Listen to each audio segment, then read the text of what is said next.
So, SQL statement, yung format ng where where 1 is equal 1. So, ano daw to? Ito yung ginagamit ng ibang mga coders, yung mga hustler, yung mga galing, yung mga industry experts sa IT at COMSA, ito yung ginagamit. Ang purpose nito is pinifilter mo yung record. Ibig sabihin nito, when condition mo is equals true. 1 is equal 1. So, ibig sabihin, true na siya agad. So, parang ito yung, kung ayaw mong gamitin yung true, pwede mong gamitin itong shorthand notation. If i-filter mo muna yung lahat ng records, and then, kung gusto mo ng conditional part, maglalagay ka na lang ng end connector sa baba. So, mas malinis ang tignan kasi conventional yung inano mo, tsaka mas madaling mag-indent. Sa programming kasi, pag naka-indent, mas madali.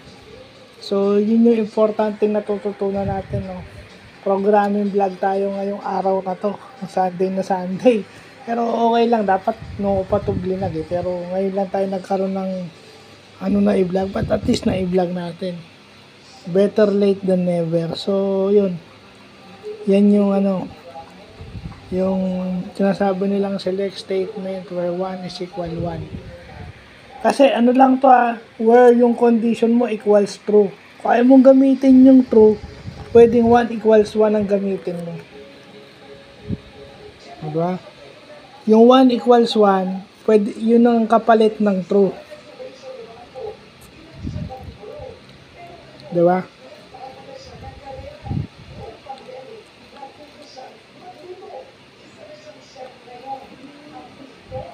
Well, yun yung technique, yun yung bago natutunan natin. Maaaring sa industry, alam na nila to kasi araw-araw nilang ginagawa to, routine nila yan. So, yun, buti tayo humahabol. Maybe this is a sort of new knowledge kasi hindi ko pa to nagagawa, honestly. Pwede ako maging honest doon, hindi ko pa to nagagawa. So, yung mga tinuruan ko na nasa industry na maaaring alam na nila to. So, yun yung importanteng natututunan natin. Super, may convention pa lang ganun sa SQL o sa SQL. So, yun. Kita nyo naman, where? True yan eh. Diyan inilalagay usually yung true sa yung true sa SQL.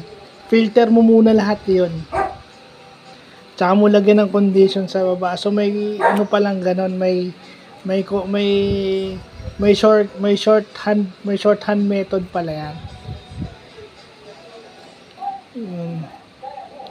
Na syntactically correct and logically correct.